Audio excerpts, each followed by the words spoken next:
În 1526, regele Ludovic al II-lea al Ungariei pornește spre sud, cu speranțe fragile. Bătălia de la Mohaci nu e doar o confruntare, ci o decizie de destin european.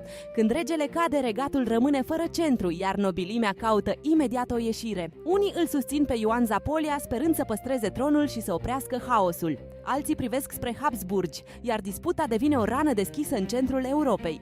În Transilvania, alegerea lor nu aduce liniște, ci începe o luptă pentru principat. Ioan Zapolia câștigă sprijin, dar prețul e dependența. Într-un joc cu otomanii, țara românească simte imediat vuietul rivalității, fiind prinsă între imperii. Habsburgii și otomanii nu mai negociază doar teritorii, ci influența asupra voievodatelor. Acolo unde nobilimea a vrut salvare de tron, s-a deschis o nouă linie de front. Pentru români, lecția e clară: o decizie politică greșită poate schimba ordinea veacurilor.